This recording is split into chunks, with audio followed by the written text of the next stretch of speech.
বিজেপিকে ভোট দিন, বিজেপির সাথে থাকুন। বিজেপি আপনাদের একটা নতুন বাংলা প্রদান করবে। আলিপুরদুয়ারে ফালাকাটা জটেশ্বরে এসে একথা জানান অভিনেতা মিঠুন চক্রবর্তী।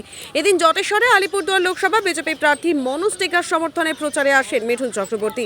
এদিন মিঠুন চক্রবর্তী নতুন ভোটারদের কাছে আহ্বান জানান বিজেপির সাথে থাকুন। এদিন মিঠুন মঞ্চ থেকে কিছু ডায়লগ দেন। অভিনেতাকে দেখতে প্রচুর জনগণ ভিড় জমিয়েছিল। দেখুন ভাই, আমি এসব আমাকে ডায়লগ দিলে বলতে পারি, কিন্তু আমার যদি বলে আপনি এবার বক্তৃতা দিন, আমি পারবো না। কেন বক্তৃতা দেওয়া আমার অভ্যেস নয়। এসব বলে কি লাভ নেই। এই সরকার কি করেছে না করেছে, কত দুর্নীতি করেছে, আমি বলবো না। কতবার শুনবেন, কোনো দরকার নেই। আমি খালি একটা কথা বলবো আপনাদের, এবার সময় এসছে। এই যে আপনারা যদি কথা বলেন, জানো জানুন, এখন সময় এসছে পরিবর্তনের। আর যদি এখন পরিবর্তন না করেন, তাহলে আগের দিনটা আমাদের আরো খারাপ। কেন বলছি এটা?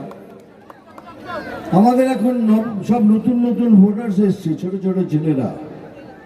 তাদের ভবিষ্যতের কথা ভাবুন। শুধু মিথ্যা প্রচারে, মিথ্যা কথা শুনে ভোট করবেন না। আমি একটাই কথা বলছি, আপনাদের শুনুন ভালো করে।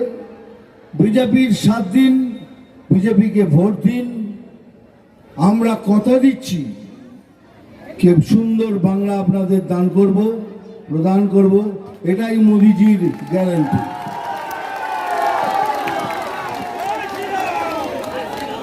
কেন আর কোনো রাস্তাই নেই। আপনি কাউকে শুনেছেন কোনো পার্টিকে কে তারা বলছে কি আমরা তৃণমূলকে হটাবো? তাদের কাছে মাইকটা দিন, বলেন যেভাবেই হোক বিজেপিকে হটাতে হবে। এটা একটা সাম্প্রদায়িক পার্টি, একে হটাতে হবে। একবারও শুনেছেন কারোতে? শুনেননি। তার মানে একমাত্র দল হলো বিরোধী দল, সেটা হলো বিজেপি। সেই জন্যই দেখুন লেখা আছে বিরোধীদের বিসর্জন। আমাদের বিসর্জন তো কি হবে? কি হবে? আপনি চান, আপনারা চান যে কেউ বিরোধী পক্ষ না থাকুক, আপনারা একা আনন্দে চুরি করবেন, করুন, কি আসে যায়। কিন্তু এবার একটা কথা ভেবে ভোট করবেন। শুধু বিজেপি আসবে না, বিজেপি শুধু আসবে। আজকে নতুন জন্মের যারা ভোটার হয়েছে তাদেরও বলছি, তোমাদের ভবিষ্যৎ এইসব মিথ্যে কথায়, মিথ্যা প্রচারে কান না দিয়ে বিজেপির সাথে এসো, বিজেপিকে ভোট দাও। কথা দিচ্ছি একটা নতুন সুন্দর বাংলা আমরা প্রদান করব। এটাই মোদিজির গ্যারান্টি। দেখ, আমি জানি সবাই এখানে এসছিস আমার ডায়লগ শুনতে। ডায়লগ তো আমি বলবোই, যা হবার তা হবে। কিন্তু এবার ডায়লগটা বলবো একটু টুইস্ট করে, একটু কমেডি করে বলবো। আমি জল ঢোড়াও নই, ফেলে বোড়াও নই। আমি হলাম সেই সাপ যে খালি ছোট ছোট ইঁদুর খুঁজে বেড়ায়।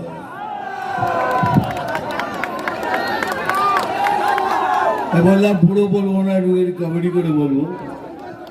এইবার এই ডায়লগটা ডেঞ্জারাস, ভালো করে শোন। ওইটা শুনেছিস তো, মারবো এখানে।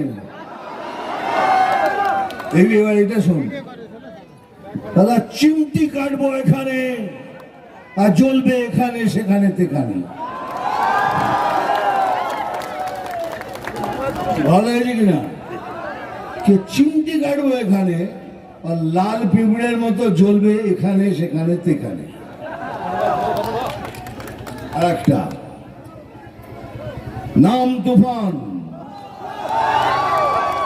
বছরে 1-8 আসি, এইবার বারবার আসবো। আর আসলে পারেই এত আমার প্রিয়জনের সঙ্গে দেখা করব। এইবার কাবুলিওয়ালা ডায়লগটা পুরো বলবো। কাবুলিওয়ালা, ओ काबुली वाला, ये अच्छी बात नहीं है। पाकिस्तानी नहीं है, हम पठान है, अफगानी है। अफगानिस्तान मेरा वतन है और हिंदुस्तान मेरा देश है। ये अच्छी बात नहीं है, अच्छी बात नहीं है। और हमको हिंदुस्तान में ये रहमत खान जैसा ही दोस्त चाहिए, যে বলে कि আফগানিস্তান আমার वतन কিন্তু হিন্দুস্তান আমার দেশ। এই रहमत খানকে আমরা খুঁজে বেড়াচ্ছি। আর এই रहमत খান এবার আসবে, নিশ্চয়ই আসবে, সবার জন্য আসবে, আমাদের জন্য আসবে, তাদের নিজের ছেলে মেয়েদের জন্য, আমার ভাই বোনদের জন্য আসবে। তো উত্তরবঙ্গের বিভিন্ন জায়গায় কথা বলি দেখছেন কি বললেন, আমার খালি একটা অনুরোধ আছে সবাইকে, এবার একটা চেঞ্জের দরকার 2 মাস ধরে দেখছে। আর তার জন্য চোখ কান বুঝে বিজেপিকে ভোট করুন, বিজেপির সাথে থাকুন। বিজেপি একটা নতুন বাংলা আপনাকে প্রদান করবে, এটাই মোদিজির গ্যারান্টি, এটা আমাদের সবাই।